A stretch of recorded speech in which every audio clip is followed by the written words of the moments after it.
Hello అందరికీ welcome to Lakshmi Prasanna's kitchen. ఎలా ఉన్నారండి? బాగున్నారా? ఇవాళ గోంగూర రొయ్యలు కర్రీ చేశానండి. చాలా బాగుంటుంది ఇది. గోంగూర రొయ్యలు పచ్చి రొయ్యలు వేసి చేశాను. ఇప్పుడు రొయ్యలు వేయించుకోవడానికి మనకి స్టవ్ ఆన్ చేసి గిన్నె పెట్టుకొని ఈ రొయ్యలు శుభ్రంగా కడిగి పెట్టుకున్నానండి. కొంచెం ఆయిల్ వేసుకొని లైట్గా ఉప్పు పసుపు వేసుకొని వేయించుకోవాలండి. కొంచెం రొయ్యలో వాటర్ వస్తాయిగా, వాటర్ వినికేదాకా వేయించుకోవాలి. మా వీడియో చూస్తున్నారా అండి? నచ్చితే లైక్ చేయండి, షేర్ చేయండి, సబ్స్క్రైబ్ చేయండి. మనం ఈ ఉప్పు పసుపు వేసాం కదండి, లైట్గా వేయించుకోవాలి. కొంచెం వాటర్ వస్తాయండి రొయ్యలో, వినికేదాకా వేయించుకుంటే సరిపోతుంది. మంచిగా ఇలా అన్నీ తిప్పేసుకుంటూ వేయించుకోవాలండి. ఈ వీడియో చూసి మీకు నచ్చితే ట్రై చేసి ఎలా వచ్చిందో కామెంట్ చేయడం మర్చిపోకండి. రొయ్యలు వేగినాయి కదండి, తీసేసుకుందాము. నేను ఒక అరకిలో రొయ్యలు తీసుకున్నానండి. ఇప్పుడు అదే గిన్నెలో మళ్ళీ కూరకు సరిపోను నూనె వేసుకొని 2 బిర్యానీ ఆకులు, 4 లవంగాలు, 2 ఇలాచి, కొంచెం దాల్చిన చెక్క ముక్క, 4 పచ్చిమిర్చి, సన్నగా జరిగిన 2 ఉల్లిగడ్డలండి. కొంచెం పెద్ద సైజు ఉల్లిగడ్డలు 2 తీసుకున్నాను. ఇవన్నీ గోల్డెన్ బ్రౌన్ కలర్ వచ్చేదాకా ఉల్లిగడ్డలు వేయించుకుందాము. వేగాక అందులోనే 1 స్పూనున్నర అల్లం వెల్లుల్లి పేస్ట్ వేశాను. అది కూడా పచ్చి వాసన పోయే వరకు వేయించుకుందామండి. కొంచెం పసుపు వేసాను, ఆల్రెడీ ఇందాక వేసాం కదా మనం. ఇంకొంచెం వేసాను. 1 టమాటో కట్ చేసి పెట్టుకున్నానండి, సన్నగా కట్ చేశాను. అందులో సరిపోను ఉప్పు వేసుకొని మంచిగా మగ్గాలండి. కొత్తిమీర కూడా కొంచెం వేసాను.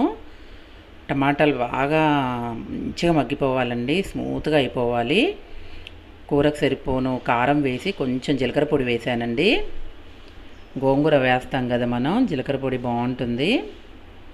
ఇప్పుడు నేను ఒక 3 కట్టలు తీసుకున్నానండి గోంగూర. శుభ్రంగా కడిగి పెట్టుకున్నాను. అరకిలో రొయ్యలకి 3 కట్టలు గోంగూర సరిపోతుంది. గోంగూర మంచిగా కలుపుతూనే ఉండాలండి. మంచిగా వాటర్ వస్తాయి కదా గోంగూరలో, ఆ వాటర్ అంతా ఇనికిపోయేదాకా గోంగూర మంచిగా ఇట్లా తిప్పుతూ ఉడికించుకోవాలి. గోంగూర వాటర్ అంతా ఇనికిపోయి ఇట్లా ఆయిల్ తేలాలండి. ఇప్పుడు ఇందులో మనం వేయించి పెట్టుకున్న రొయ్యలు వేసేసుకుందాము. చాలా బాగుంటుందండి కర్రీ ఇది, ట్రై చేయండి మీరు. మంచిగా ఇలా వేసుకుందామండి. ఇందులో కొంచెం ధనియాల పొడి కూడా వేసాను నేను. అన్ని ధనియాలు, గరం మసాలా అన్నీ అందులోనే వేసేసానండి.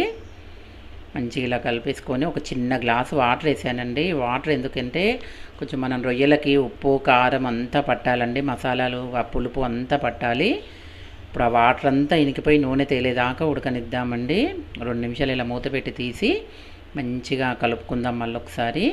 ఇంకా దగ్గరికి అవ్వాలండి, ఆయిల్ అంతా వదిలిపెట్టాలి కర్రీ. చూడండి మగ్గుతుంది ఇట్లా మంచిగా. ఇంకా కొంచెం ఉడకాలండి. మళ్ళీ ఒకసారి తిప్పేసి మూత పెట్టుకుందాము. భలే కుదిరిందండి కూర మాత్రం, చాలా బాగుంది అసలు. మీరు కూడా ట్రై చేయండి ఖచ్చితంగా. మా వీడియో లైక్ చేయడం మాత్రం మర్చిపోకండి. మంచిగా ఇలా తిప్పేసుకొని లాస్ట్కి అండి మనం కొత్తిమీర వేసేసుకుందాము. ఈ మాత్రం కొంచెం ఇలా గుజ్జుగా ఉంటే చాలా బాగుంటుందండి కూర. మనం తీసుకున్నాక ఇంకొంచెం దగ్గరగా బంద్ చేశాక స్టవ్ ఇంకొంచెం దగ్గరకు అవుతుంది.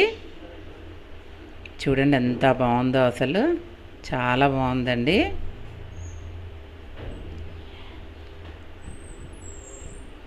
వేరే డిష్ అవుట్ చేసుకుందామండి వేరే బౌల్లోకి. చాలా బాగుందండి రొయ్యలు గోంగూర కర్రీ అయితే. మంచి రొయ్యలు దొరికాయండి, పెద్ద సైజువి. ఈ రొయ్యల గోంగూరలోకి చపాతీ, రైస్ చాలా బాగుంటుంది. లైక్ చేయడం మర్చిపోకండి, సబ్స్క్రైబ్ చేసుకోండి మా వీడియోని. ఓకే అండి, బాయ్.